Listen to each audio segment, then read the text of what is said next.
আসসালামু আলাইকুম টাইনল ফ্যামিলি, কেমন আছেন সবাই? আশা করি সবাই ভালো আছেন। আলহামদুলিল্লাহ আমরাও ভালো আছি।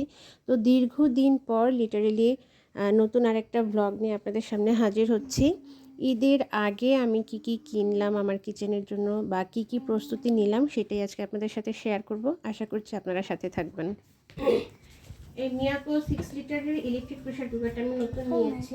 একদিন হলো রান্না করলাম, আজকে সেকেন্ড দিন। তো ভাবলাম আপনাদের সাথে শেয়ার করি। আমি অনেক দিন ধরে এই কুকারটা নিব করে, কিন্তু আমি যাদের কাছে রিভিউ চাচ্ছিলাম কেউ আসলে অনেস্টলি আমাকে বেটার কিছু বলেনি বা বলতে পারেনি। সবাই বলছিল ঝামেলা বেশি, নষ্ট হয়ে যাওয়ার সম্ভাবনা বেশি থাকে।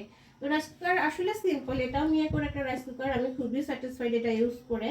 আমি আমার এর আগে রাইস কুকারটা 11 বছর ইউজ করেছি, আর এটা নিলাম হচ্ছে কত মাস 6 হলো, হয়তো 6-7 এরকম হলো।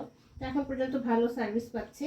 আর এইটা নিলাম কোরবানির জন্য, কারণ রান্নাটা দ্রুত হয়, আর ভাবলাম যে নিয়েই একটু দেখি। তো আমি খুবই স্যাটিসফাইড। কালকে 3টা রান্না করেছিলাম, আজকে সেকেন্ড দিন করছি। তো আপনাদের সাথেও শেয়ার করি, আমার খুবই ভালো লেগেছে।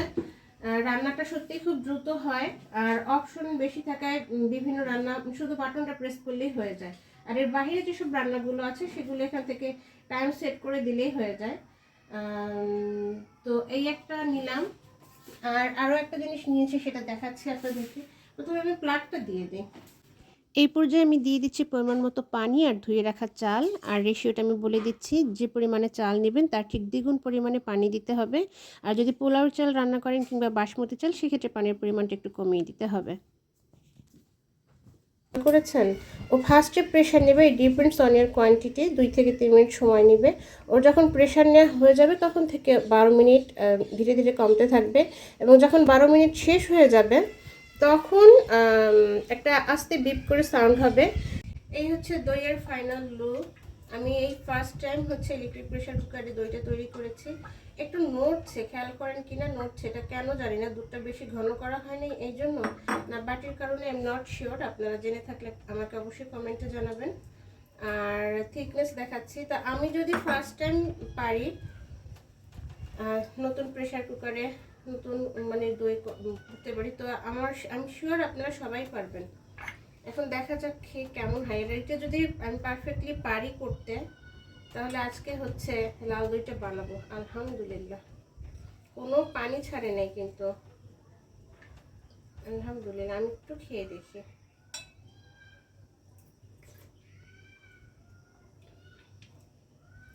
আলহামদুলিল্লাহ, এই যে বোঝা যাচ্ছে কিনা, একদম পারফেক্ট হয়েছে।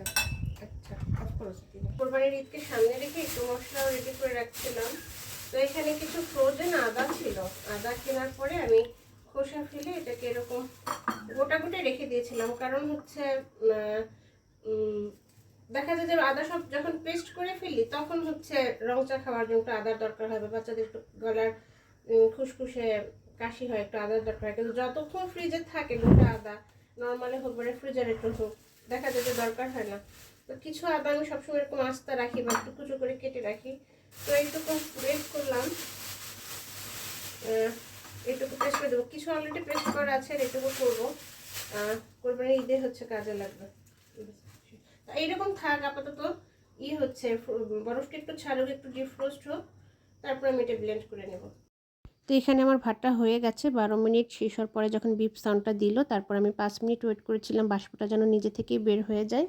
তো বাষ্পটা বের হওয়ার পর ঢাকনাটা খুলে এই হচ্ছে ভাতের final look. Trust me, I am Impress. একদম পারফেক্ট হয়েছে। মানে রাইস কুকারে রান্না করলে ভাতটা যেরকম হয় ঠিক সেরকমই ছিল, একদম ঝরঝরে, একটার সাথে একটা লেগেও যায়নি। আর এটার সবথেকে বড় সুবিধা হলো, আমি কোথাও গেলে যদি ভাতটা বসায় রেখেও যাই, ভাতটা নিজে থেকে হয়ে ওয়ার্মারে বসে থাকবে।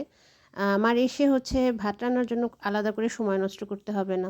আর এখানে আমি আরও একটা গেজেট নিয়েছিলাম ঈদ উপলক্ষে, একটা মিয়াকোর ইলেকট্রিক হ্যান্ড ব্লেন্ডার। আমার অনেক দিন ধরেই এটা নিব করে নেওয়া হচ্ছিল না, তো ফাইনালি ঈদের আগে নিয়েই নিলাম। আদাটা ব্লেন্ড করে দেখছিলাম কেমন হলো। তো আমি বলবো যে আদার থেকে পেঁয়াজ, রসুন, টমেটো এগুলো ভালো ব্লেন্ড হয়েছে। আর আদায় যেহেতু একটু ফাইবার থাকে, একটু কম মিহিন হয়েছে আমি বলবো। তো হয়তো আরেকটু সময় করলে হতো কিনা, I am not sure exactly. এই আজকে ফার্স্ট টাইম করলাম আর প্রথম দিনে আপনাদের সাথে শেয়ার করলাম। তবে ওভারঅল আমার কাছে ভালো লেগেছে। যদি কোয়ান্টিটি অল্প হয়, কারণ সবসময় তো ব্লেন্ডার বের করে ব্লেন্ড করাও হয় না, বা বেশি পরিমাণে না হলে ব্লেন্ডারে দেওয়াও যায় না। তো সেদিক থেকে আমার জন্য ভালো হয়েছে। আর এদিকে আমি ব্লেন্ডারে রসুনটাকে পেস্ট করে নিচ্ছিলাম, যেহেতু কোরবানির আগে রোজারও একটা ব্যাপার আছে, রোজা রেখে তার এত কাজ করা যাবে না। আর এদিকে আমি গোটা মশলাগুলো রেডি করে নিচ্ছিলাম।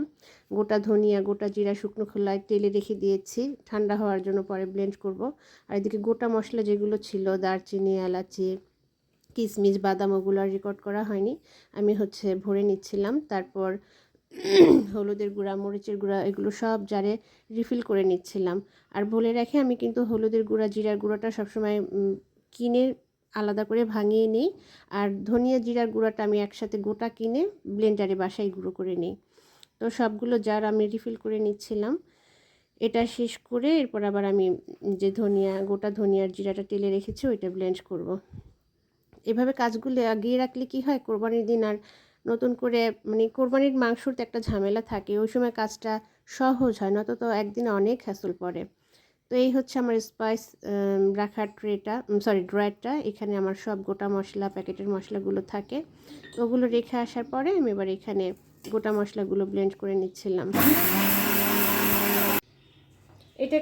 আর এখানে আমি ব্লেন্ড করার পরে একটু ঠান্ডা হওয়ার জন্য দিয়েছি, কারণ যেহেতু মশলাগুলো এমনিতেই আগে থেকে হালকা একটু গরম ছিল, আর ব্লেন্ড করার ফলে মোটরের কারণেও আপনার একটু গরম হয়। তো যতক্ষণ পর্যন্ত এটা ঠান্ডা হচ্ছে আমি বাইরে রাখছি, ঠান্ডা হওয়ার পরে জারগুলো আমি রেখে দিব। তো এই ছিল আমার ঈদের প্রস্তুতি। আপনারা আপনাদের ঈদের প্রস্তুতি কিভাবে নিলেন কমেন্টে জানাতে পারেন। আর আমার ভিডিওটি যদি ভালো লেগে থাকে অবশ্যই লাইক, সাবস্ক্রাইব করে পাশে থাকবেন। আর আপনাদের সবার ঈদ হোক আনন্দময়, সেই প্রত্যাশায় আজ এই পর্যন্ত।